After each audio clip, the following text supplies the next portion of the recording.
Pelo sinal da Santa Cruz, livrai-nos Deus, nosso Senhor, dos nossos inimigos. Em nome do Pai, do Filho e do Espírito Santo. Amém. Meu Senhor e meu Deus, creio firmemente que estás aqui, que me vês, que me ouves.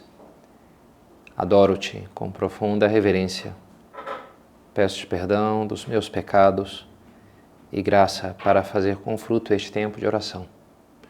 Minha Mãe Imaculada, São José, meu Pai e Senhor, meu anjo da guarda, intercedei por mim.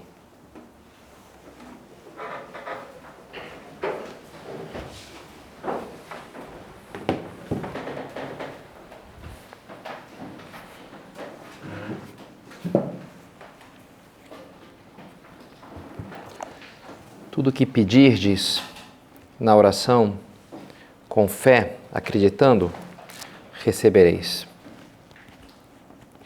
Padre amigo meu, Padre François, me recomendou um livro que me marcou bastante, terminei hoje. Curiosamente, um livro de um pastor evangélico norte-americano. Eu já no começo eu gostei muito, eu falei, vou rezar para que esse homem abrace a plenitude da fé. Eu descobri que ele já morreu em 2011, então já terá abraçado, né? Mas o pessoal ele segue algum conteúdo assim até de evangelho, tem algum contato com esse mundo. Agora na vigília pascal ele batizou acho que 11, 12 pessoas e 7 eram evangélicos, né? Que se tornaram católicos. Mas é muito marcante mesmo e muito bonito, até um filme fizeram em cima do livro. Ele vem de uma família já de tradição, de pastores, o pai, o avô dele eram pastores. E já na infância dele teve um episódio interessante, quando ele tinha 12 anos, o pai era um pastor, o avô, um pastor itinerante, assim, muito audaz. E um dia o avô perguntou, David, você pede a Deus coisas concretas para ti? E ele falou, não costumava fazer, não costumava pedir, né? Pois quando você aprender a ser específico nas suas orações em público, aí você vai descobrir o poder da graça. Meio misteriosa, né? Ser específico nas orações em público, ele entendeu que aquilo lhe causaria uma certa aversão pelo medo, né? Se eu vou pedir publicamente uma coisa concreta, eu corro risco de não receber, e aí fica um negócio meio, sei lá, vergonhoso, meio um vexame. Então ele realmente tinha uma certa, já de pedir uma coisa em concreto, ainda mais em público. Mas um dia aconteceu dele estar voltando para casa, 12 anos, e aí escutou uns gritos, achou estranho, chegou em casa, tinha uma ambulância na porta da casa, entrou, estava cheio de gente da sua igreja, pessoas mais velhas ali, tinha um médico na porta, no quarto dos pais, que impediu ele de entrar, viu os gritos do pai no fundo, viu a mãe, encontrou a mãe, perguntou para ela, mãe, o que está acontecendo, né? O papai vai morrer, um pouco assim. E a mãe resolveu não mentir para ele, falou, filho, o doutor disse que ele talvez dure mais 2 horas, falou assim, coisa super dura, né? Nisso o pai gritou outra vez, aí a mãe, desculpa, saiu, foi entrar lá no quarto, antes dela fechar a porta ainda deu para ele ver ali que tinha muito sangue, né, na cama, onde o pai estava deitado no chão, entendeu por que o doutor não queria que ele entrasse, né? Pela cena, talvez porque não se contaminasse, não sei. E aquilo, como é lógico, lhe deixou muito impressionado, e ele se lembrou do que o avô tinha dito.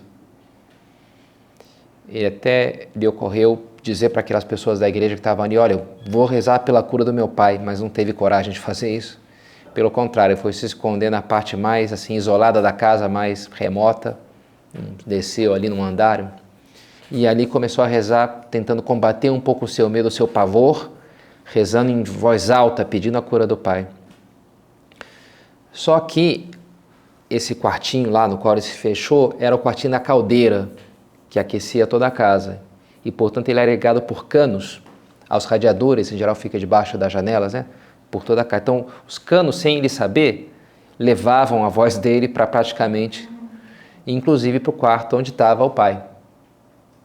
E o pai, então, ouviu, né, o filho rezando ali, muita decisão, com muita energia pela sua cura. E uma hora o pai até disse, chame o David aqui. Então pediu para chamar o filho, né? Aí levaram, né, o pai naquela situação. E o pai falou, para a esposa, querida, lê para ele Mateus 21, 22. Isso é um pastor protestante, não é verdade? Tá morrendo lá, lê aí, abre a Bíblia aí, lê. Esse é dos bons, né? Esse sim. Aí a esposa de fato abriu. Antes ele pediu para o doutor se retirar um pouquinho para deixar eles ali a sós. Né? E a esposa abriu e leu. E tudo quanto pedides em oração, acreditando, o recebereis. Uma coisa assim, né? Se você pedir acreditando, você vai receber a graça, né? E a esposa então leu, começou a reler, né? Ele em voz alta. E o pequeno David se animou lá, então se levantou, pôs as mãos assim na cabeça do pai e começou a dizer: Jesus, eu acredito na tua palavra, cura o meu pai. Começou a rezar assim, e uma hora então ele terminou a oração, saiu, abriu a porta e falou: doutor, pode vir, eu rezei acreditando que o papai vai melhorar. Falou assim.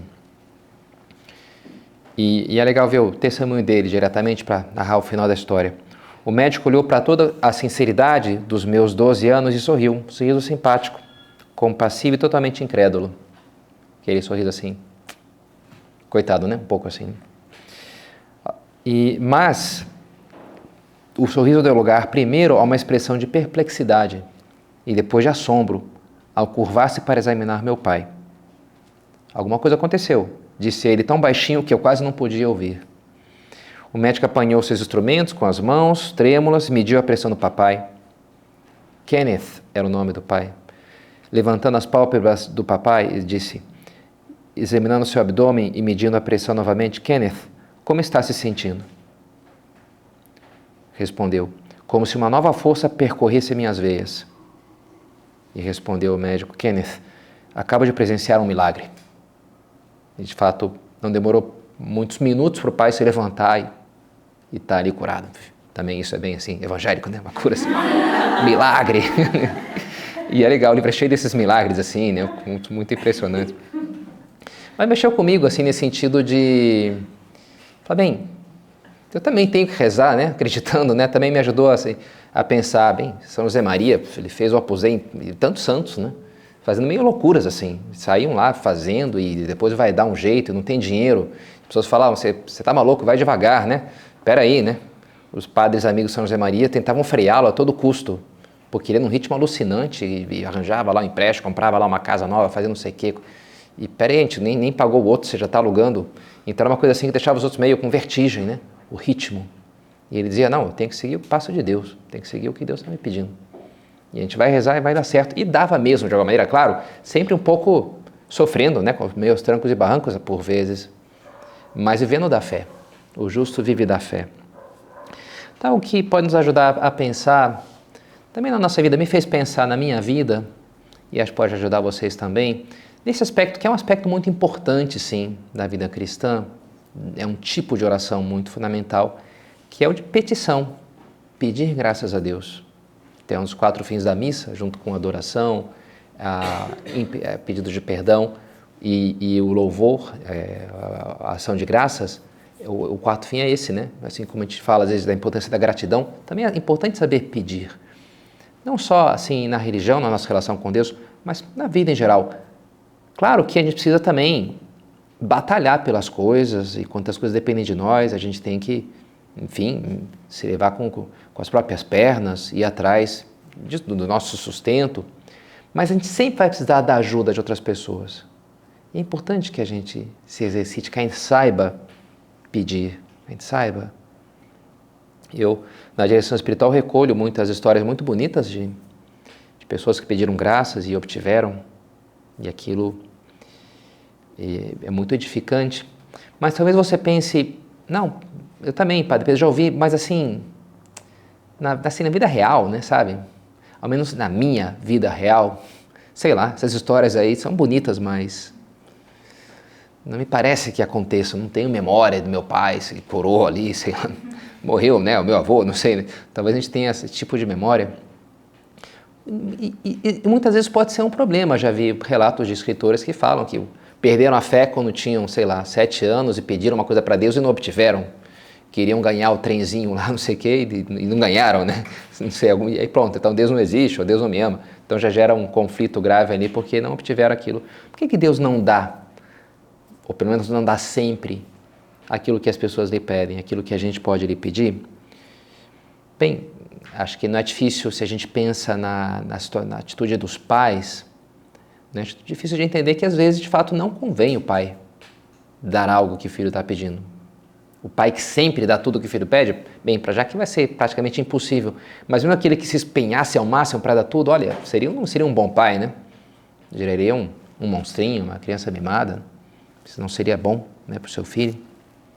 Santo Agostinho, esquematizando a coisa, ele dá 3 motivos pelos quais Deus pode não nos conceder aquilo que a gente pede para Ele.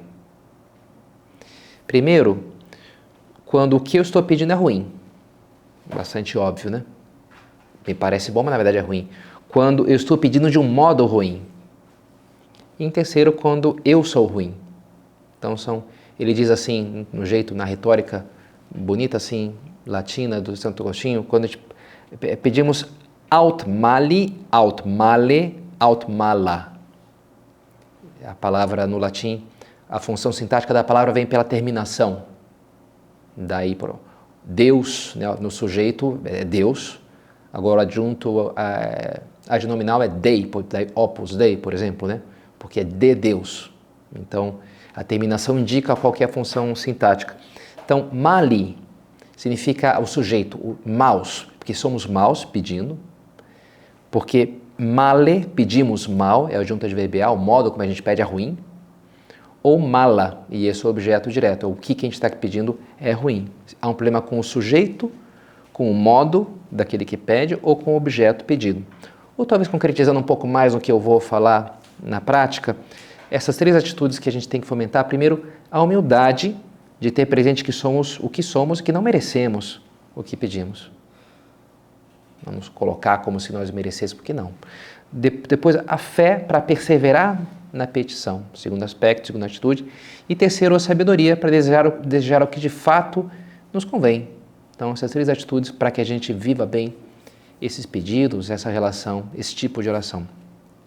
Começando pela humildade, ou o lugar a partir do qual eu peço algo a Deus. Uma passagem muito bonita do Evangelho que mostra isso. O Evangelho é cheio de pessoas pedindo coisas para Jesus, né? E um exemplo muito vivo de alguém que pede com humildade é aquela mulher cananeia, que Jesus parece até maltratar um pouquinho ela, não é verdade? Ela vai lá e começa a pedir, e ele diz, eu não fui enviado senão as ovelhas perdidas da casa de Israel. Ela não é de Israel, ela não é judia, ela é pagã. Então eu vim para os judeus, não vim para ti. Não convém jogar aos cachorros o pão dos filhos. Coisa forte, né? Isso aqui é para os judeus, não para vocês, né? Não para os pagãos, para vocês, para os pagãos. E a reação dela não é de ir embora, então fica você com a tua graça, né? Que cachorro, que é cachorro, que nada, sei lá. Poderia ter uma atitude assim, né? Então, também você que é um, não sei, né? Podia ter uma atitude, talvez muitas pessoas hoje teriam, né? Processar, sei lá, por machismo, não sei, né? Então, como é que chama? Quando, bem, violência contra a mulher, poderia alguma coisa assim, né? Mas não, ela tem uma atitude super humilde, né? Ela diz, certamente, Senhor, mas os cachorrinhos ao menos comem as migalhas que caem na mesa dos seus donos. Ela assume o papel de cachorro. Eu sei que eu não mereço, eu sei que eu não tenho como te exigir essas coisas, mas eu peço a partir da tua generosidade, da tua magnanimidade. Isso aqui é uma migalhinha para ti. Eu não estou tirando, eu estou só pegando o que sobra, porque isso para ti é tão... Faz um elogio do poder do Senhor e se coloca numa atitude assim muito simples, humilde mesmo, né? E se daí obtém um milagre, Jesus elogia ela, que coisa maravilhosa, e na hora, né, obtém aquele milagre. Como é bonito assim, a pedir com humildade. A gente aprende desde pequenos a palavrinha mágica, né? Passa o bife, qualquer palavrinha mágica, né? Passa, por favor, né? Aquela meio sem vontade, né? Entre os meus primos, uma época a brincadeira era, a gente passava muitas férias juntos. Passa o sal, qualquer palavrinha mágica, passa se não apanha. Então, aí você passa, fica primo assim, né? Ok, agora sim, né? Tá falando a minha língua, esse é o idioma que a gente tem que falar aqui, né?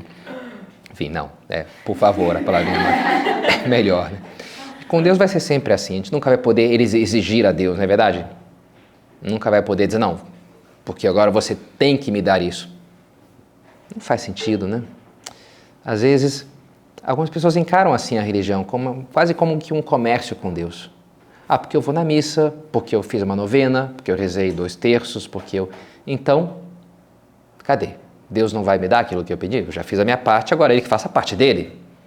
Como que se a gente tivesse dado algo para Deus e agora corresponde por justiça que ele... E não existe essa justiça, né? Não existe essa obrigação da parte de Deus. Eu nunca seria capaz de dar nada para Deus que de verdade eu enriqueça, né? Um bem que eu tiro e dou para você e agora então você fica obrigado. Não. Ele fala, por exemplo, no Salmo, eu não aceito os bezerros da tua casa, nem os cabritos dos teus rebanhos, pois são minhas todas as feras da floresta, e também os animais dos montes, aos milhares. Conheço todas as aves do céu e possuo tudo o que se move nos campos. Se eu tivesse fome, não iria falar contigo, pois é meu todo o universo e o que nele existe. Por acaso eu comerei carne de touros ou beberei o sangue de cabritos? Esses sacrifícios que eles faziam ali no templo, será que isso aqui vou me alimentar com isso? Eu ganho alguma coisa com você indo na missa, com você rezando o terço? Isso... Não vou ganhar nada com isso, né? Poderia falar a Deus, como assim está me devendo, né? Como Deus estivesse nos devendo algo. Não é verdade, né? Sempre a gente tem que se colocar a maneira correta, saudável, lógica. É a partir da humildade, a partir da carência total. Não de quem merece algo. Né? Santa Teresinha falava assim, eu sei que nunca teria nada para te oferecer, mas te estendo a mão como um pobre mendigo, e sei que me darás porque tu és bom. Porque tu és misericordioso, não pela minha justiça, que não existe, mas pela tua misericórdia. Essas são as pessoas que recebem muito. Santa Teresinha, o que ela pedia, Deus dava, assim, um negócio de louco, né? Ela pedia as coisas mais absurdas e Deus dava para ela, porque ela tinha pedido, né? Deus resiste aos soberbos, mas dá a sua graça aos humildes, diz a Escritura.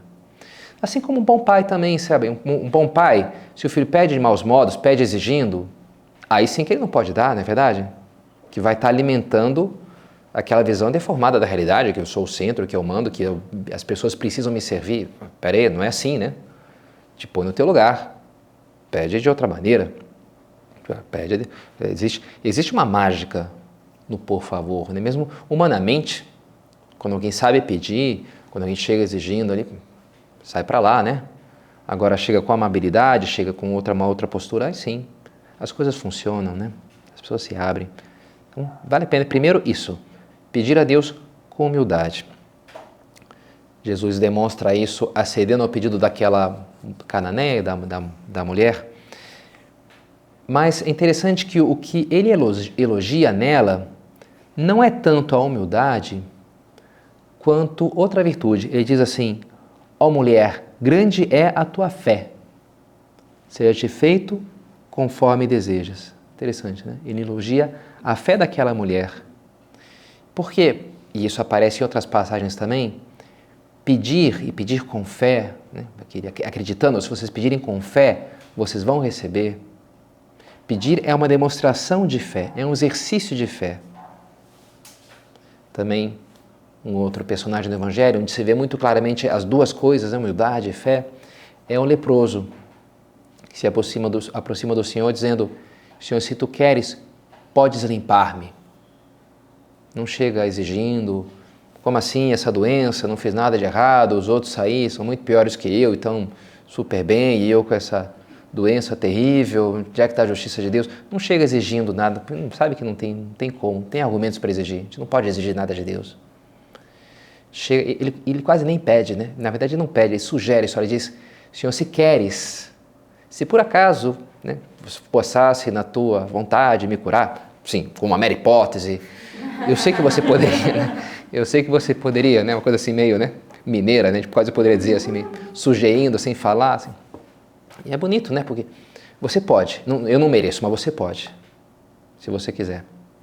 E isso sim, né? Outra vez encontra a graça. Eu quero, Jesus estende a mão, toca, eu quero, fica limpo, fica limpo. É um exercício de fé, você é capaz, você é todo poderoso, você pode isso daí, eu confio na tua, se você quiser, você é capaz de fazer isso. eu confio. Pedir é crescer na fé. E a fé nos aproxima de Deus, de fato. Se ela não nos dá de cara o que pensamos que queremos, nos dá o que de fato precisamos. Nos aproxima de Deus, que é o que nós de fato precisamos. Que é o que nós... Às vezes eu acho que preciso isso, preciso daquilo. Tudo bem, às vezes me faz falta, não sei, comida, né? Me faz falta. Mas sobretudo me faz falta Deus, me faz falta estar perto dele. Esse é o grande bem. E para isso que isso quer me fazer feliz. Para isso eu fui feito. E é isso que ele quer me dar. Mais que qualquer outra coisa, né? Assim mesmo. Por isso é bom que a gente peça. E isso, Jesus pede que a gente peça. Pede com insistência que a gente pede com insistência. Várias parábolas, dá vários exemplos. As pessoas pedindo. Ele já ouviu, mas ele continua pedindo. Pronto, agora obtém a graça. Porque ele vê que aquilo ele faz bem. Faz bem, né? Pedir. E às vezes tem vários casos desse pastor protestante, ele criou lá um centro para tratar gangues de Nova York, delinquentes, e custava uma fortuna aquilo, mas foram pedindo, e no último dia chegava lá o cheque, essas coisas assim, né? No último dia, tem uma hora não tinha mais comida lá, e aí um dos drogados lá que estava com eles, olha, a tua oração não funcionou, porque não vai ter comida aqui para o almoço, né? Não, então vamos rezar, vamos. Então vai lá todo mundo lá para a capela, começa a rezar lá, e aí estão rezando e tal, aí chega uma senhora, típica, e aí, não, vocês estão rezando para quem não tem comida, estão pedindo comida. Ele até antes calcula, acho que precisaria uns $35. E ela quanto tempo vocês estão rezando? 1 hora mais ou menos. Olha, faz 1 hora que eu estava em casa e senti uma urgência interior de quebrar o meu porquinho com as minhas economias, meu cofrinho, e trazer aqui, olha, era $33, um pouquinho menos, tiveram que abaixar. E era o que, né, pronto, comprou ali o almoço, uns cachorro quentes ali, o jantar, e pronto, né, aquele dia, depois o outro, e nunca faltou comida, né? Deus, às vezes, ele poderia já dar antes, né, toma aqui por mês. Não, às vezes ele precisa, né, como maná, cada dia, para que você se apoie em mim. E isso é bom, isso é melhor do que o alimento. A fé, essa proximidade.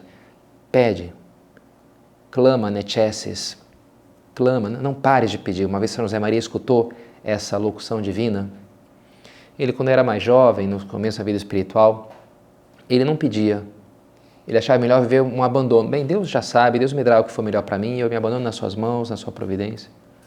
Mas depois ele viu que Deus queria que ele pedisse, e ele começa a rezar.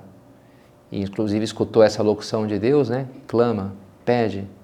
E escutou uma outra que está escrita aqui, inclusive. Ademus com fiducia, tronum gloria, et misericordia consequamur. É a frase desse oratório, né? Que está em Quícia. Damos com confiança ao trono da glória, no fundo, Nossa Senhora, para que obtenhamos misericórdia. Acudir, rezar, pede. Isso vai te fazer bem. Enfim, você pode obter também o objeto do teu desejo, mas para já vai te aproximar de Deus, que é o mais importante. Quando o objeto que a gente está pedindo é algo indiferente, e às vezes é o caso, se um filho pede lá para o pai, olha, posso fazer não sei o quê? Tudo bem, ia mudar muita coisa se ele fizesse ou não fizesse. Talvez o critério que o pai vai usar é justamente se ele pediu com humildade, Deus vai dizer se pediu com fé. É a maneira como a pessoa está pedindo. Agora, também pode ser o caso do objeto que a pessoa está pedindo não ser indiferente, ser algo ruim. É o terceiro caso do que fala Santo Agostinho, para qual Deus não nos dá aquilo que a gente está pedindo para Ele. Quando a gente está pedindo uma coisa ruim, e às vezes acontece uma criança pedir lá a faca, né, para brincar, não, né, não, mas eu quero, pois é, mas não, isso aqui vai te fazer, vai ser que eu não entenda, mas vai te fazer mal. Uma vez eu vi um caso de um rapaz lá de Porto Alegre que perdeu o voo, e pedi, acho que até rezou talvez, e aí não perdeu o voo, porque transtorno, né? E aí voltou meio chateado. Em casa era o voo lá da TAM, aterrissando em São Paulo, derrapou na pista, explodiu, né? E morreu todo mundo. Então, às vezes, você não sabe o que você está pedindo, né? Às vezes, enfim, talvez na nossa vida não ocorram casos assim tão extraordinários, espetaculares. Mas tem muitas coisas que a gente talvez esteja pedindo que talvez não seria o ideal para nós. Como pode ser isso, até às vezes um problema, que Deus tire um problema da minha vida, pode ser uma doença física. Teve aquele caso de um menininho que era muito doente, uma doença muito dessa esclerose múltipla, não sei, né? Que deixava ele muito desabilitado e ele visitou Curadar, São João Maria Vianney, que fazia um montão de milagre, né? E perguntou, você gostaria de ficar curado? Você gostaria que Deus te curasse? E ele falou, olha padre, eu não sei não, sabe? Porque antes eu era saudável e eu não era um bom menino, eu batia nos outros, eu respondia aos meus pais, eu era assim, meio cruel, sabe? E eu acho que eu fiquei muito melhor depois que eu fiquei mal, porque agora eu comecei a rezar, eu me tornei mais humilde, eu me tornei mais tranquilo. E eu tenho medo de voltar a ser saudável como era antes e voltar a ser ruim como era antes, né? Então acho melhor não, acho melhor ficar assim como eu estou. E o Curadas falou, ok, e foi embora. E ficou aquele menino assim, né? Pronto, né? Assim, termina a história. Interessante, né? Sobrenatural, clarividente aquele menino. O que realmente importa? Claro que é bom a saúde, enfim, vocês, né? Se tem algum problema de saúde, ponham os meios para curar, para estar bem e tudo, né? Acho que é assim que a gente tem que se agir.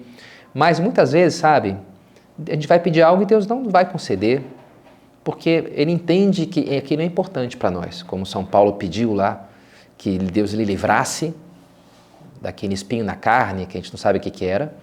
Por 3 vezes Deus disse, não, basta-te a minha graça. Disse não para São Paulo, por mais que fosse um santo impressionante, né? Isso aqui é importante para ti, para agora pelo menos é importante, confia em mim, vai em frente, que isso aqui faz parte dos meus planos. Então, às vezes a gente pode pedir algo mal e por isso Deus não nos dá. Agora também a gente pode estar pedindo algo bom e talvez Deus queira não só que eu exercite a minha fé, pedindo, perseverando na petição, mas também que eu aumente o meu desejo por aquilo. Quando a gente pede algo, quando a gente luta por algo, a gente se identifica cada vez mais com aquele objeto. Santo Agostinho explica assim: bom é o Senhor que não sempre nos concede o que desejamos para dar-nos o que preferiríamos se fôssemos capazes de entender a fundo. Deus nem sempre vai dar aquilo que eu preciso. Pode parecer estranho que nos exorte a orar aquele que conhece nossas necessidades antes de que as exponhamos, se não compreendemos que nosso Deus e Senhor não pretende que lhe descobramos nossos desejos. Deus já sabe, é verdade. Ele já não é que tem que falar, olha, só para te informar. Não, Deus já sabe, né? O que Ele pretende, na verdade, é que pela oração aumente a nossa capacidade de desejar, para que assim nos façamos mais capazes de receber os dons que nos prepara.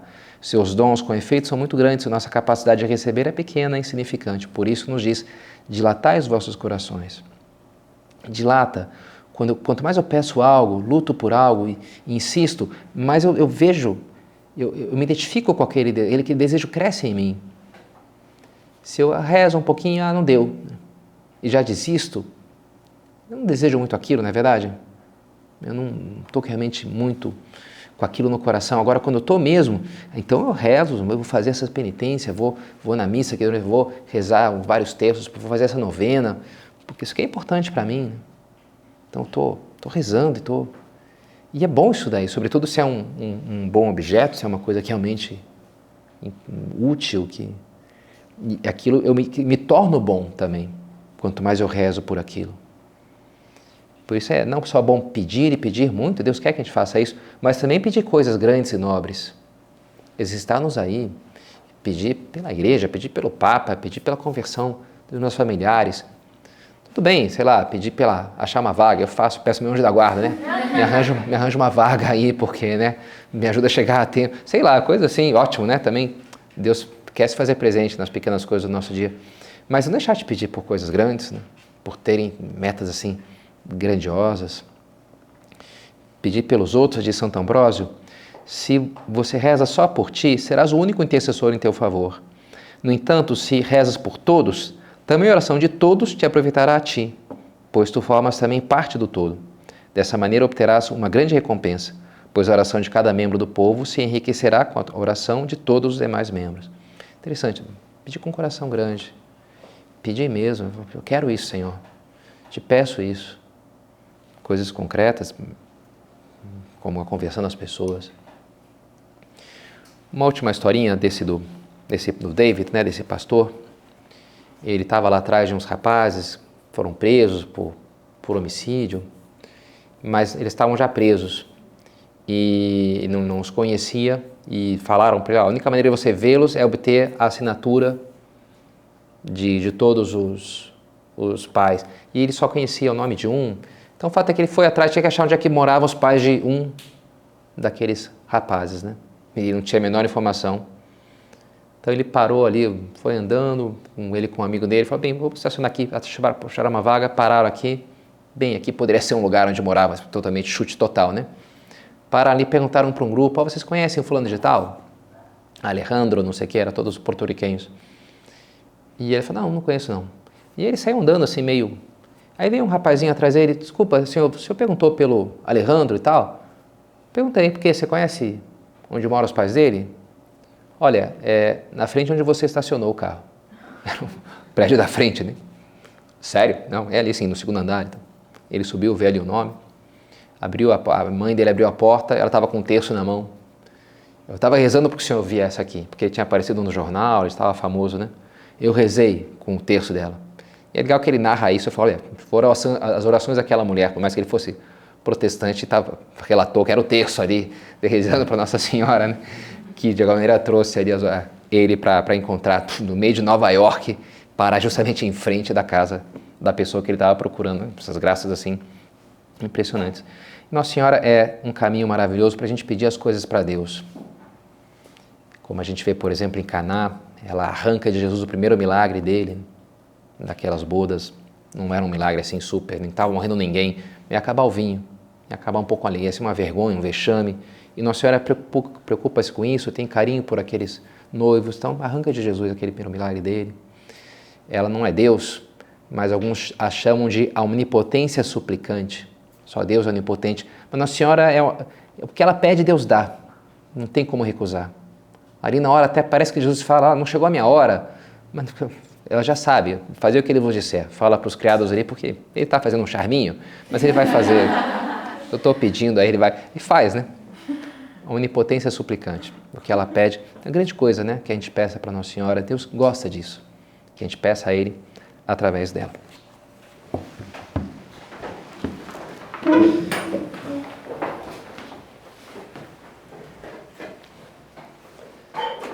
Dou-te graças, meu Deus, pelos bons propósitos, afetos e inspirações que me comunicaste nessa meditação. Peço-te ajuda para os pôr em prática.